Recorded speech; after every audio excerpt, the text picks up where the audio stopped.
Luísa Rezende, eu sou nutricionista, trabalho com uma abordagem consciente da alimentação. E eu estou muito feliz de fazer parte desse programa, né, relacionado à nossa saúde dentro das nossas próprias casas, associado, né, tanto ao Espaço Calmamente quanto a Reabilitar, e tendo a oportunidade de estar aqui com vocês através da TV Integração, trazendo um pouco mais de consciência, um pouco mais de ferramentas para que vocês possam lidar com a alimentação de vocês, mesmo estando dentro das próprias casas. É muito importante a gente entender, primeiramente, que a nossa alimentação, ela precisa muito, cada vez mais, estar alinhada com aquilo que realmente a gente consegue fazer. Muito se fala hoje em dia sobre alimentos proibidos, permitidos, saudáveis ou não saudáveis, mas muitas das vezes o excesso de informação nos desconecta do simples. E hoje eu venho trazer para vocês exatamente ferramentas básicas para que vocês realmente consigam colocar em prática uma alimentação mais saudável, para que realmente a gente consiga executar, porque muitas pessoas sabem o que comer. Se a gente for pensar basicamente, né, a gente sabe o que comer. Só que será que entre saber e realmente fazer, existem estratégias que nos ajudem? Com certeza sim. Né? Na alimentação consciente, a gente fala muito da presença. E dentro dessa questão da presença, a gente tem diversos estudos, né, relacionados à atenção plena, direcionada à alimentação, que nos mostram que quando a gente está presente enquanto a gente come, a gente consegue ter uma melhor conexão com o que a gente está comendo, o quanto a gente realmente necessita e, principalmente, o prazer, a satisfação que a gente está tendo ao comer. Muitas das vezes, né, no dia a dia corrido, no piloto automático, a gente tende a fazer escolhas que nem mesmo a gente teria vontade. Só que por praticidade, né, por falta de tempo, de organização, às vezes na hora que a gente viu, né, a gente está ali no trabalho, né, mediante ali a rotina que hoje em dia mudou muito dentro das casas, às vezes com os filhos, enfim. Na hora que a gente viu, a gente está comendo na frente do computador do trabalho, né, assim, trabalhando ou resolvendo coisas pelo celular e comendo, colocando para dentro, porque na verdade isso nem seria comer, é colocando para dentro.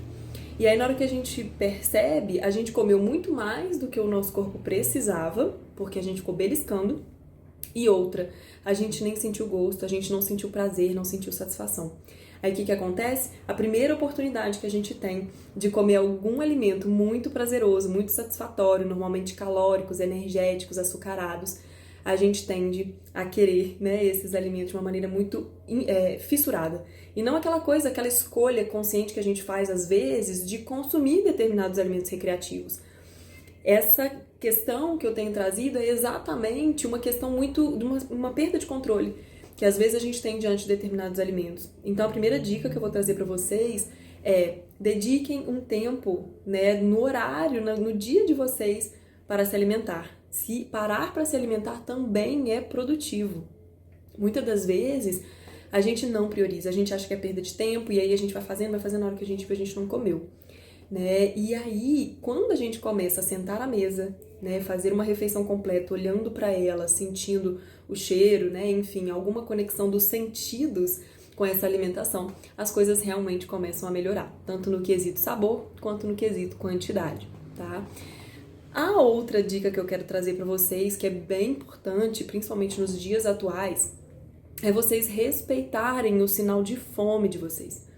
Muitas das vezes a gente sente a fome, mas a gente não valida. Ou por uma questão de tentativas de emagrecimento rápido, ou por uma questão de falta de tempo, organização.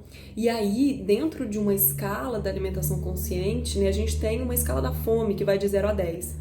E é muito comum, né, a gente ir almoçar ou jantar, ou enfim, fazer um lanche já lá pra cima, né, depois dos 7, enfim, 8, 9, 10, que a gente já tá querendo comer o que tiver pela frente. Isso faz com que a gente se desconecte, né, das reais necessidades do nosso corpo. Então é muito fundamental que a gente possa alinhar e se conectar com essas sensações de fome e não de muita fome, esperar o corpo estar gritando por alimento para que a gente possa se alimentar. Porque o que começa a acontecer? Além da gente buscar, né, alimentos mais rápidos, porque a gente vai estar com muita fome, alimentos mais energéticos, porque o corpo está precisando de muita energia naquele momento, a gente tende realmente a tornar isso tudo muito estressante, né? E a gente não digere somente o que a gente come, a gente digere todas as emoções que estão envolvendo esse ato de comer. Então, gente, é muito fundamental e além disso, né, muitas das vezes quando a gente fica assim arrastando aquela alimentação, aquela fome, quando a gente come, o alimento bate pesado, né? Então já passou muito tempo da hora de comer. E a outra coisa é a questão do respeito à fome também de quando a gente está comendo sem fome. Quando a gente fala, né, dessa questão de tudo que a gente está passando, desse contexto, enfim, a gente tem questões muito fortes, né, relacionadas ao emocional, que nos fazem, às vezes, buscar alimentos como conforto emocional, como distração, né? Tudo mudou, então não seria alimentação que não iria mudar, né? Então, a gente está se reconhecendo e reconhecendo a nossa alimentação atual. E realmente muitas coisas mudaram, então é uma oportunidade de se auto-observar e observar o que de fato o seu corpo necessita. Às vezes é descanso, às vezes é regular o seu sono, às vezes é se mover e fazer um exercício físico que você gosta, né, dentro da sua casa, enfim, dentro do que é possível.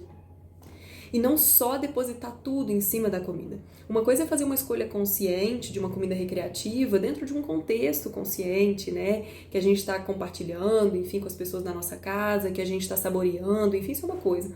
A outra coisa é aquela questão do cotidiano. Todos os dias o nosso corpo pedindo alimentos, assim, né? Comfort food que a gente chama, né? Que alimentam ali o nosso coração. Isso começa, às vezes, a tampar determinadas questões que estão precisando ser olhadas através de uma terapia, né? Então, tudo veio muito à tona, né? Então, tudo que a gente está passando agora nas nossas casas é uma questão, é uma lupa, né? Que foi colocada em cima daquilo que a gente já estava passando. Então tá tudo mais intenso. E aí essa questão do comer emocional, muita gente, né, teve aí um desequilíbrio mesmo do comer, enfim, da composição corporal, por conta mesmo de muitas emoções envolvendo a comida, né? Então, assim, a dica que eu tenho em relação a isso, né, é que realmente vocês busquem ajuda, né, de profissionais capacitados para a saúde mental, né, terapeutas, né, essa parte mesmo relacionada aí aos psiquiatras, enfim, se for necessário também, não deixem de pedir ajuda, né? E nessa questão relacionada à nutrição, principalmente a nutrição consciente, que é que eu trabalho, né, que a gente olha essa questão do comportamento alimentar, que você possa desenvolver o discernimento, né, de se, opa, se eu tô comendo sem fome, se não é fome, então o que é? Qual é o sentimento? E aí a gente já começa a levantar tédio, ou então conforto, ou distração, enfim, e aí é uma ótima ferramenta para ir sendo trabalhada aí com os psicólogos, enfim, e só de você também já trazer isso a consciência, né, tem uma frase muito boa sobre isso, que é emoção assumida não vira comida. E tem uma outra também que eu gosto muito, que é fome de alma, nenhuma comida calma. Então, gente, os recados que eu quero trazer para vocês hoje é principalmente se observem mais aquilo que vocês, né, colocam aí na alimentação de vocês, busquem comer mais comida de verdade, né, parem para comer e principalmente observem as emoções de vocês. Então, evitem comer com emoções negativas, com culpa, com vergonha, com julgamento, escondida e tensa, morrendo de medo de alguém chegar. Se você se permitir ter prazer ao comer, então, realmente busque a satisfação, né? Como saboreando, com presença e sabendo, né, que isso faz parte, isso está dentro de um contexto de um comer normal, né? E que na próxima refeição você vai voltando ao seu normal também. E não aquela coisa, nossa, eu comi isso e agora eu já vou compensar e ficar à base de alface e água, ou então não, já que eu fiz isso, não vai adiantar nada, eu vou jogar tudo pro ar, tá? Não precisa ir para esses dois extremos, é só voltar ao seu normal, que tudo isso a gente vai conseguindo manter um equilíbrio. Tá bom, pessoal? Se vocês tiverem qualquer dúvida, me coloco à disposição. Espero que vocês pratiquem essas dicas que eu coloquei hoje, porque isso é transformador e libertador, porque traz para nós uma autoeficácia, uma autonomia, para que a gente possa realmente, né, colocar em prática a alimentação que a gente tanto busca e construir saúde com mais gentileza. Um grande abraço!